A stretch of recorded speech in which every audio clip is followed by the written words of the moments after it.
We've got the Polestar 2 all-wheel drive model. Yeah, we drove the Polestar with the single electric motor. This one's got two. All right. I always love EVs for the power.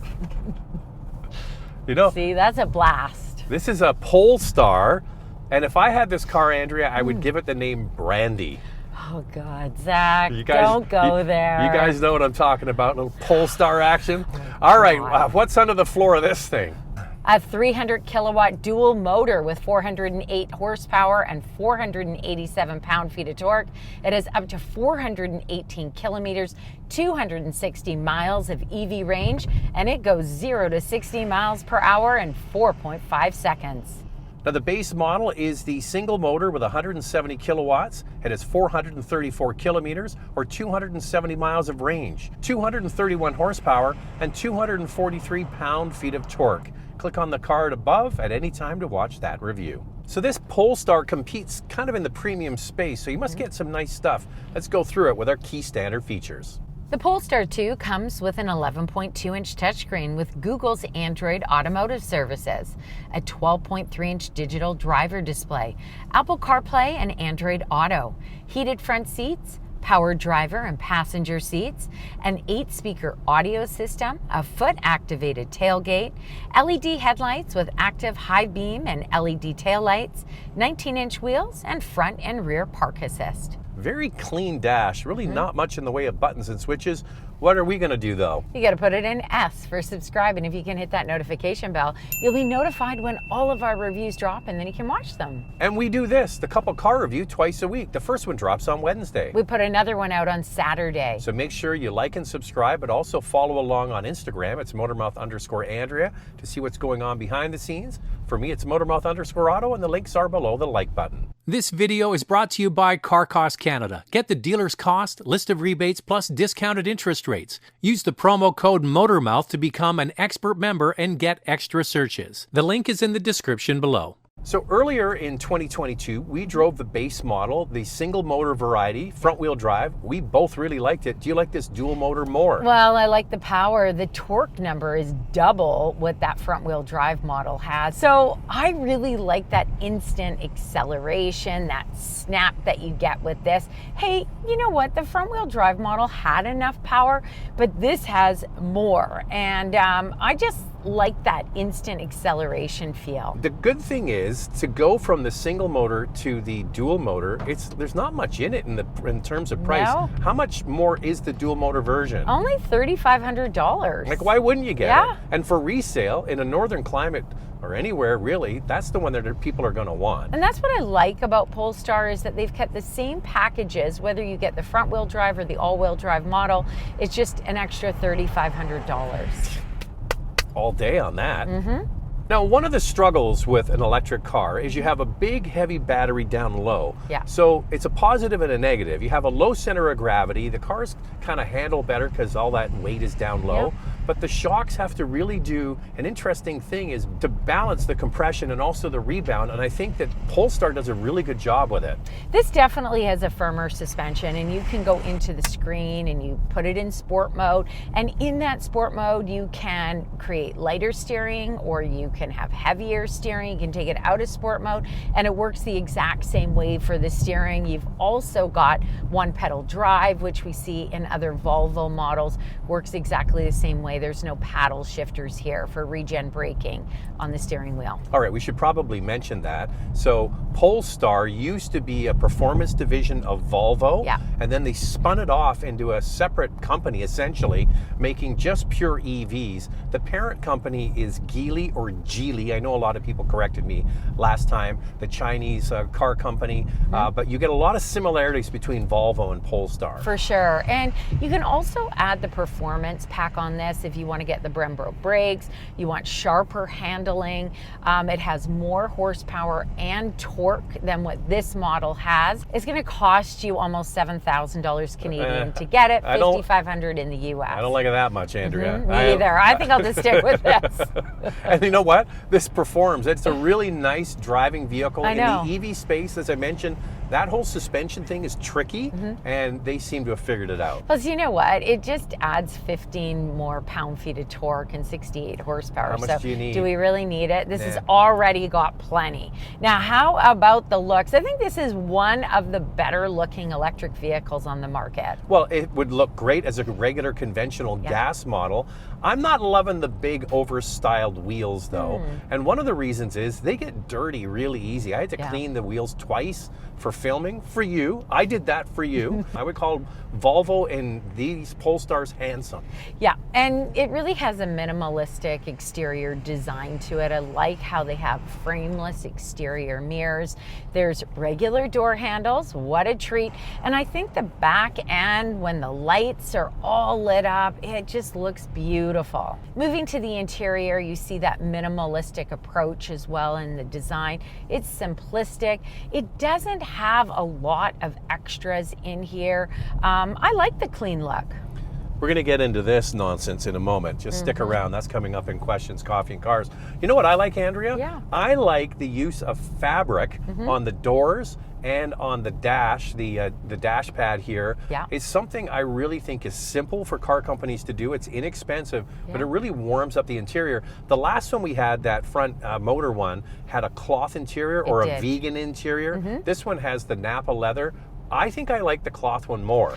I like the Nappa leather as well. This comes with the ventilated front seats, which some may like. You're going to pay extra for that.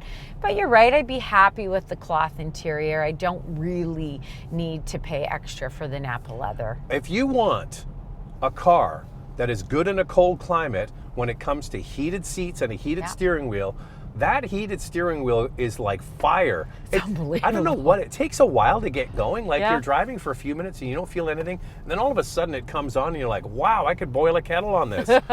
I really like the driver focused cockpit. I mean, you feel like this is a real sporty design. The steering wheel feels sporty. The seating position is very comfortable. But what about this high center console? I don't love this. I don't like the design of the center console at all, including where the second cup holder is. We're going to get to this nonsense in a moment. I do like the screen. I think that it's easy to access. It's not too large and it kind of sits back on the dash a little bit.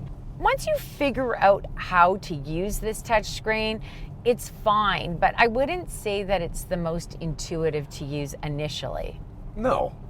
I don't like this at all. Yeah. So this is the Google-based back end that they're using in Volvo and with Polestar. So I complain about there's no AM radio. Yeah. And people say, oh, Jack, come on, AM radio. Who listens to AM radio? The two biggest radio stations here in Vancouver are both AM. Yeah. One is news, the other one's news, and then there's sports talk, which is what I want to listen to. So how do you get around that?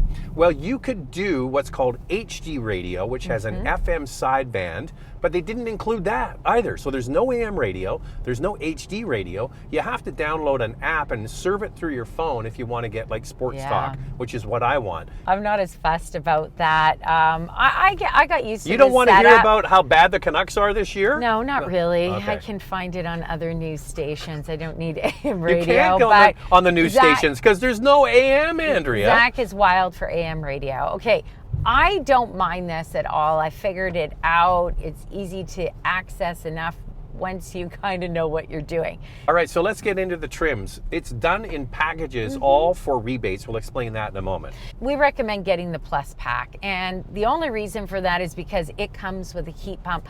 It also has a heated steering wheel. It has the wireless charger, the fixed panoramic glass roof. You can see right now that this doesn't have a shade, but for 2023, Polestar is bringing in a shade because people complained about it.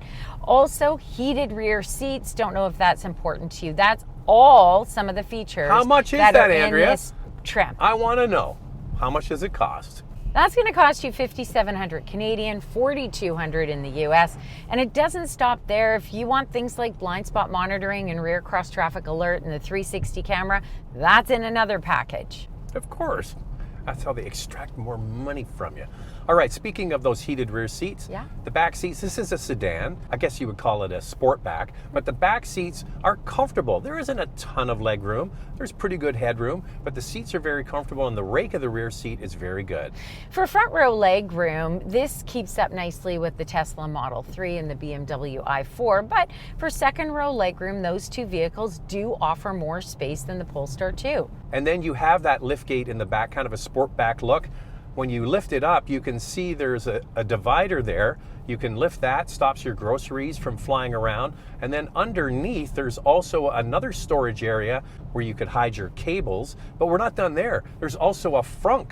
Up there is where you have the tire repair kit. So there's quite a bit of storage. Yeah, the cargo area for this Polestar is 15.5 cubic feet. It's the Tesla Model 3 that offers the most in this category. Rebates, price, all of that coming up. Time now for questions, coffee, and cars. I'm a bit agitated. Why? My armrest is gone. This is questions, coffee, and cars. But if you want to have two coffees, you got to put the armrest. Yeah, it's not a good layout, and I really feel sorry for the person who's sitting in the middle seat back there, because not only do you have a big hump, but you also have this piece sticking into your leg. I don't know. This is...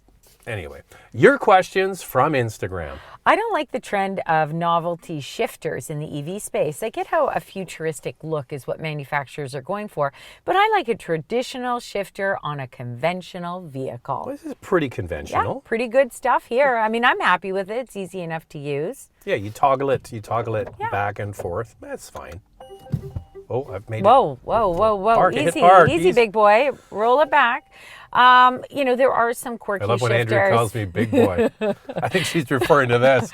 There are some quirky shifters like the Volkswagen ID4. I know You're some so people say, you hate on that one. Some people go, they say to me, Andrea, enough with the Volkswagen ID4 shifter. Yeah, but the Ioniq 5 has got something similar. Yeah, it's more like a column, isn't it? No, it's a little diddle-daddle-doodle down there too. Anyway, you know, you get the dial shifter, you get the button shifter. This has got a traditional shifter, which is a nice treat. I'm with you. I like a traditional shifter. Where are they made? Well, they're made in China. In a factory by people and robots. So this Polestar 2 is made in China. Unfortunately, it doesn't qualify for a U.S. tax credit anymore because of where it's made. But the Polestar 3, which is going to be the crossover coming next year, will be made in South Carolina in the U.S. along with the EX90, Volvo's new electric vehicle. So it's called onshoring. What's happening with the new act that was passed in the U.S.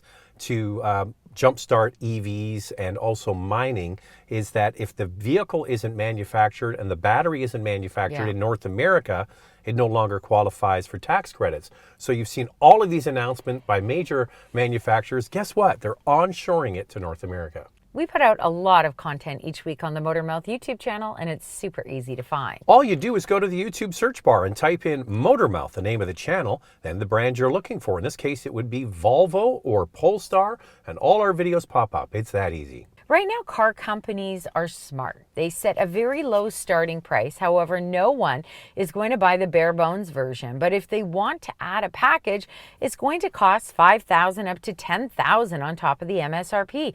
Then it becomes a different story. Sadly, they should be including some features into the trim itself, not for additional packages. So we just talked about the U.S. With their tax credits. Yep. So in the Canadian market anyway, there are certain targets you have to hit in order to get a federal rebate. So what they do for a sedan, it's $55,000. Yeah. The car has to start under 55. They give you a bare bones one and then they add packages, right? Yeah, then you get your different packages. We just went through all those packages, so I won't get into the nitty gritty of it all. But that's exactly why they've got to keep the price down. So you have to ask yourself, with these incentives that the government is offering, they're really influencing the price of these vehicles. The way I kind of look at it is, if you have to pay an extra package, then it's kind of like the government is paying for it, because the federal EV rebate is $5,000, right? No, the government's not paying for it. You and I are paying for it. We're the taxpayers. True. We are paying people for personal transportation. It's the most ridiculous thing. You have the government putting their thumb on the scale, and some are winners and some are losers. Yeah. They should get out of the rebate scheme altogether. Let manufacturers battle for your business, and they should be spending all that money into infrastructure for charging. But they won't. So this is the way it is. So I think that the way that you could look at it is that you're getting that $5,000 federal EV rebate in Canada. We're paying for it. That's kind of a package price. I would add one package to this because I want the heat pump. But other than that, I would still come in under $60,000 for this vehicle. The one we drove earlier with the front-wheel drive one was excellent. That was a great product. Really great. And now it's time for our hot topic. What's this one, Andrea? There's so many EV options right now. What makes the Polestar 2 stand out from the competition? So in the premium space, and if you want a sedan, there really aren't a lot of choices. You've got the BMW i4, which we just loved. And then you've kind of got this, and then you got to go way up. We're going to do that when we do our for-year consideration. Brands like Audi and Porsche. So there aren't really a lot of players in this space, and this one is actually good value. Yeah, really good value. It has an excellent starting price point, and it comes with plenty of standard features. I would say that this is more performance driven, the way that it handles, especially with this all-wheel drive model.